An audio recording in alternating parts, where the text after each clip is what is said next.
podcast, shooting the shit about the Suns since 2019.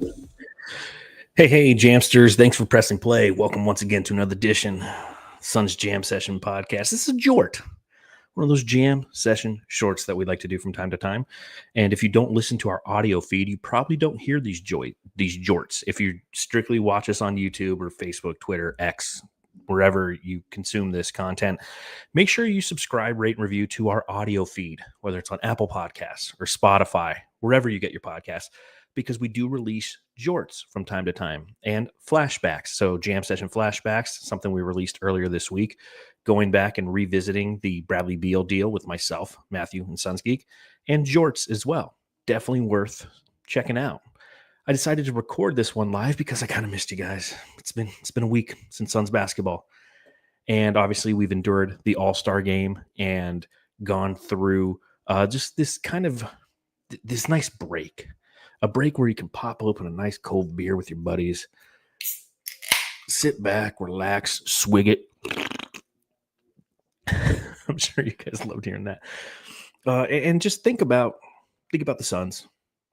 Think about the NBA. And try to fix it. And that's what I want to talk about here today. On this little jort, I just want to talk about how to fix the NBA. Because you know why? Nobody asked me. But the NBA needs a fix, right? So here's how I think it should be done. Again, even though nobody asked me. So the NBA All-Star Game. It's a location where just a season ago, Commissioner Adam Silver reportedly huddled with the league's brain trust to strategize ways to improve the on-court product, or at least so we're told. The league has a self-proclaimed problem, and it's one they've been wrestling with for years. And I say self-proclaimed with air quotes because this is the term that they're using. Personally, doesn't affect me. I've never consumed more basketball than I do right now. I love watching the Suns, even as they slowly tear my heart from my chest. And when they're not playing, I watch other games across the league. Except tonight, I'm not watching the Lakers and the Hornets. Until later, then I will. The sport is in great shape relative to talent and competitiveness. But for the sake of argument, let's play along. Because after all, metrics fortify that stance, that viewership is down in the NBA. Tom Friend of the Sports Business Journal says that the NBA's national viewership numbers remain down 5% compared to last season. Fewer people are tuning in, it appears. Now, watching games, as I'm sure you know, Suns fans, has become an obstacle course.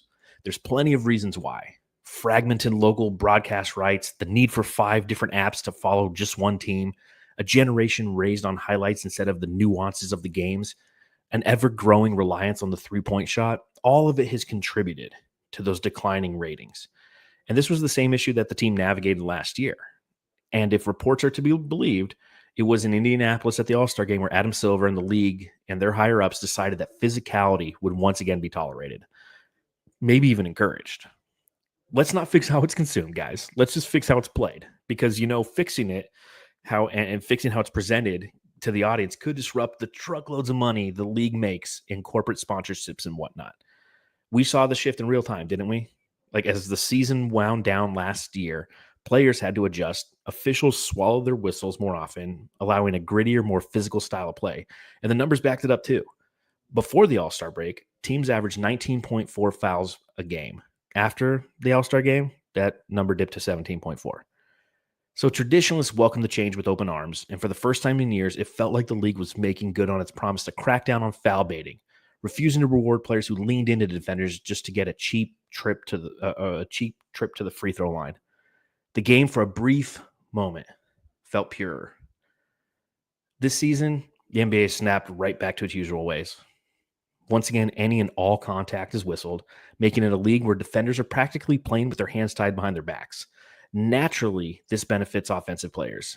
And that's the real challenge in the NBA, at least from where I'm sitting. I'm somebody who loves defense. This is why I admired Shawn Marion. And I respected Kobe Bryant, and I revered Michael Jordan. Defense is effort, it's will, it's desire. Standing behind a three-point line, waiting for someone to spoon-feed you an open look, that's lazy. Some players have built entire careers off of just running to the corner and transition and waiting. Look at PJ Tucker on offense. Movement is undervalued. Back screens are an endangered species. And it's time to reward defense again. And you have to say that defense have gotten better At least from relative to the athleticism we see on a nightly basis, it's the best it's ever been in NBA history. These guys are faster, stronger, more skilled than ever before. But while individual defenders have improved, the game itself has become harder to defend.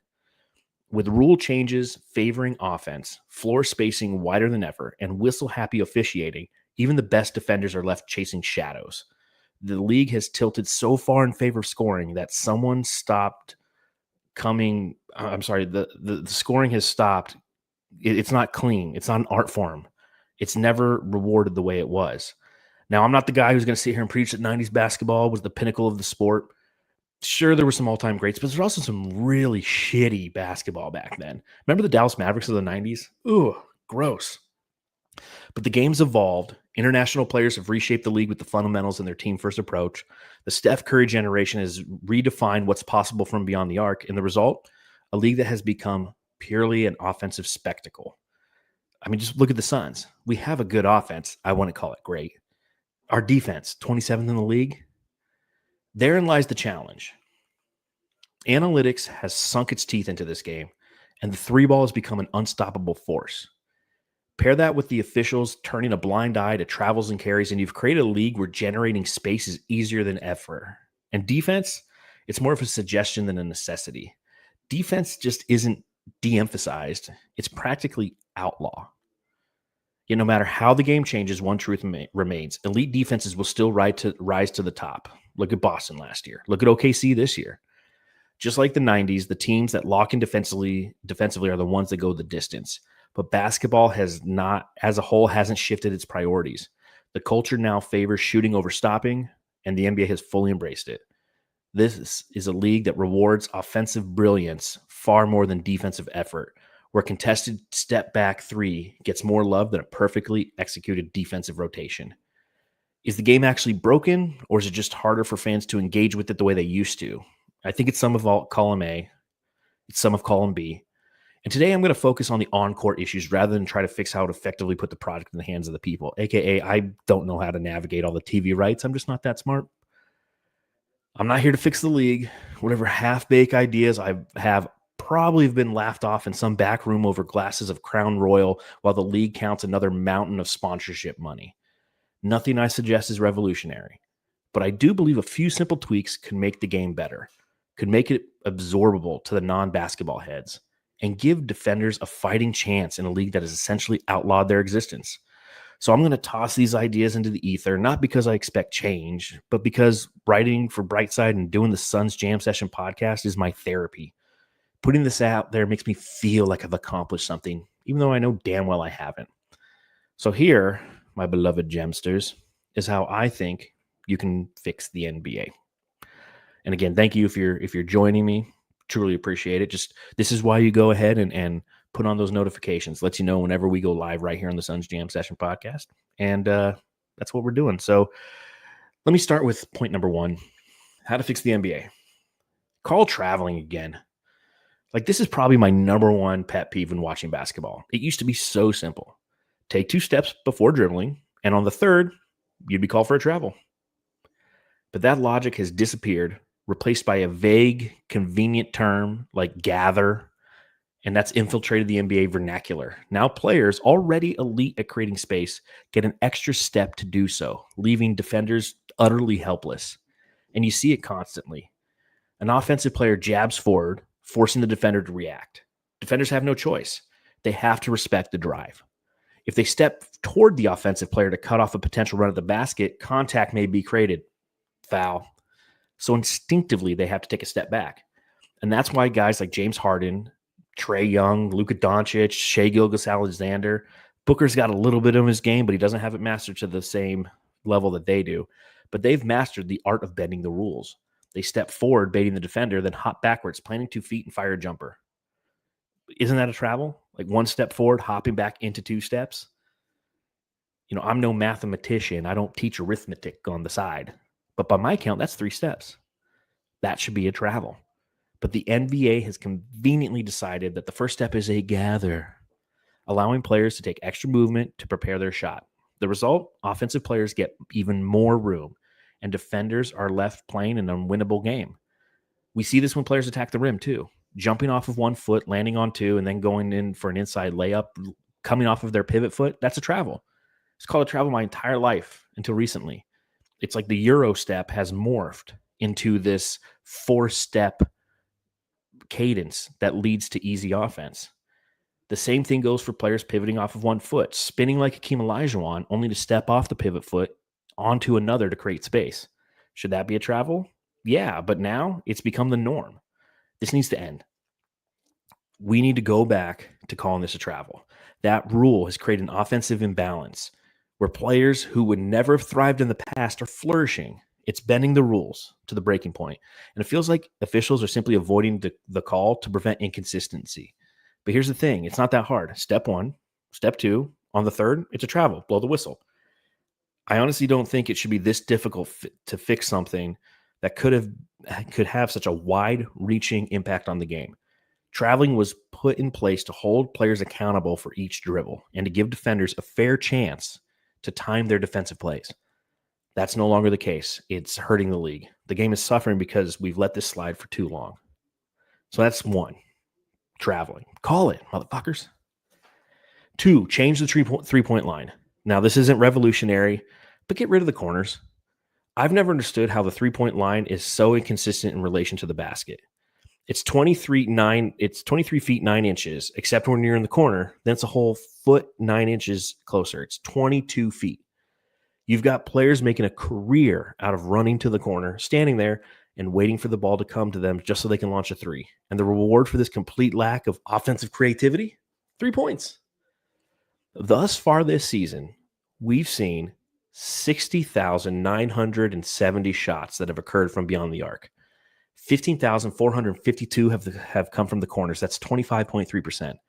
And players are shooting 38.6% on those shots. On non-corner threes, they're shooting 35.9%. That's almost 3 full percentage points less from non-quarter threes. So imagine a game without those corners. It would force players to be more dynamic in their offensive approach, moving away from lazy standstill corner shots, and the entire flow of the game would change.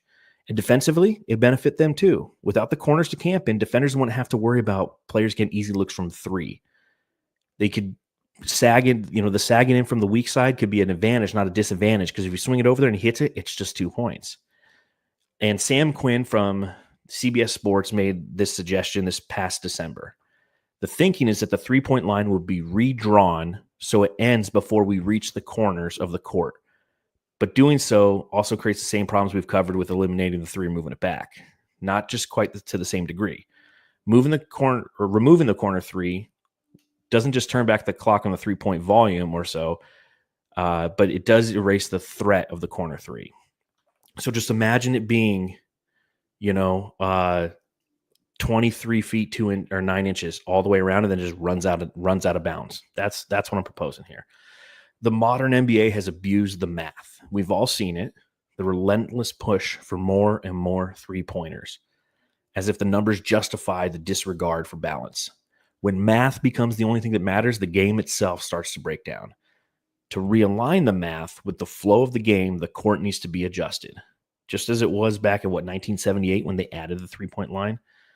Readjusting the 3-point line could be the solution. By moving it, you force teams to rethink their strategy and reintroduce a more balanced offensive game. Instead of relying solely on the 3, players would have to incorporate more mid-range shots, attacking the rim, and better ball movement. It's not about eliminating the 3-point shot. It's about making it more integral, less dominant part of the offense. It's a way to shift the balance, realigning the math to make the game as exciting and as dynamic as it was before the analytics took over. So that's number 2. Change the 3-point shot. Third way to fix the NBA. Call the fucking carries. Yep, here comes more frustration from an officiating standpoint. The NBA's obsession with giving offensive players an advantage has gotten out of hand, and it's hurting the game. This one's a big pet peeve of mine as well. And I know every player in the league does this. They don't dribble anymore. They carry the ball.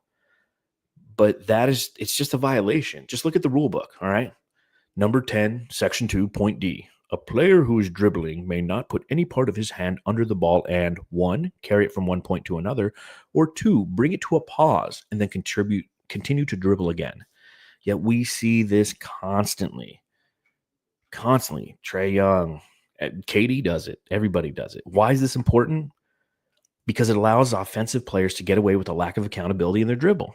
Defenders can't play the tendencies, forcing a player to go left or right, like if they're force them to go left if they're used to going right.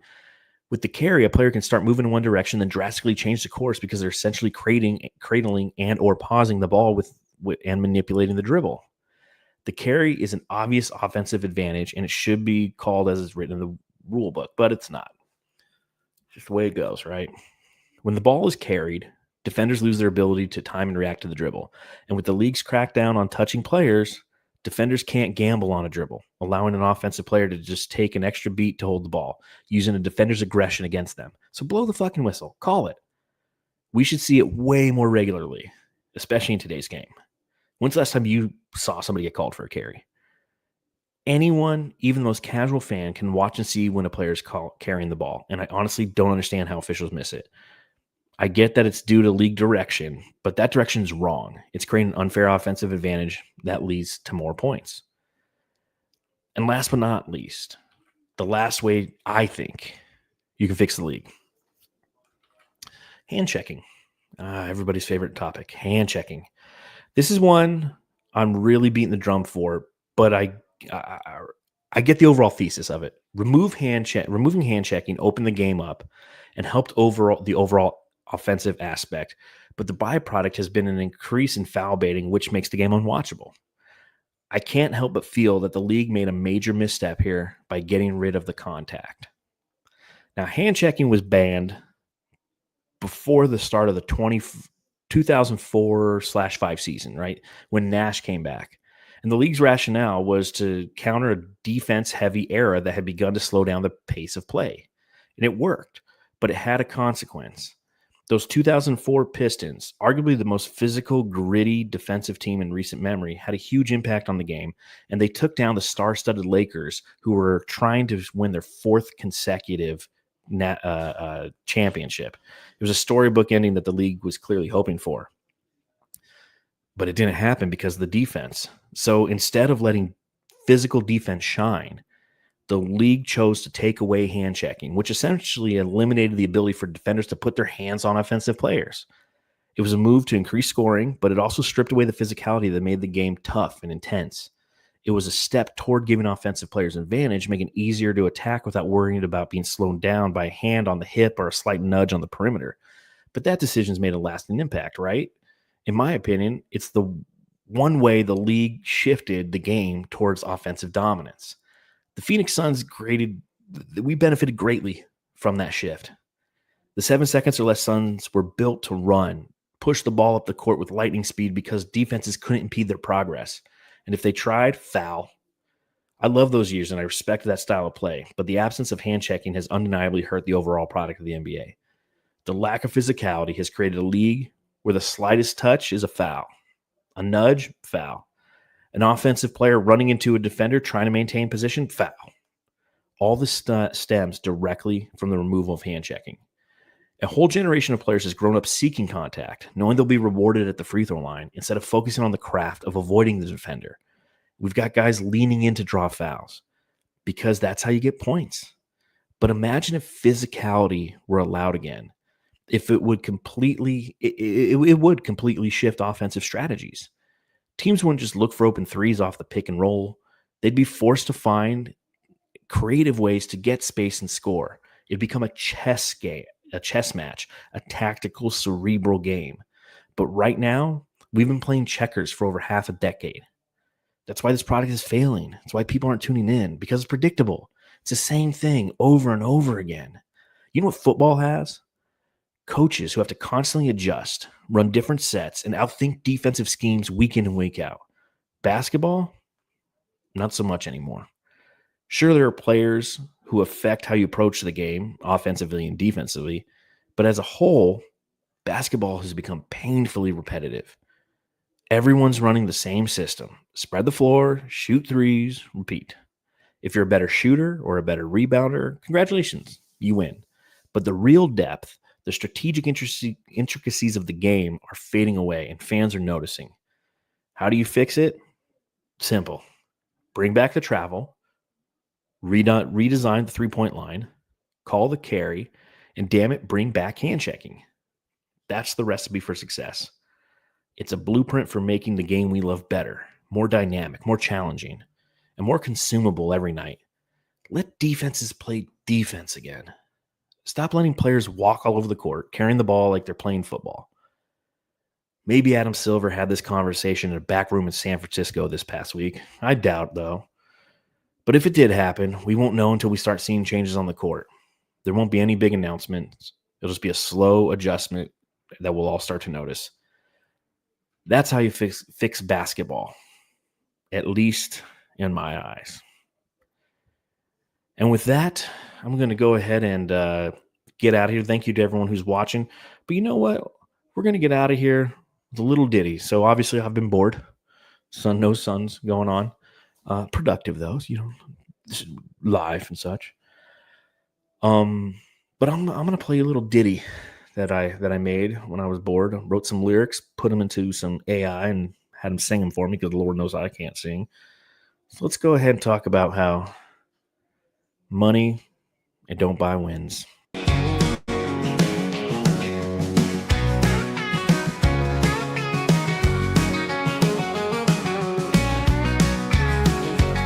The Phoenix Suns spent $400 million on this team.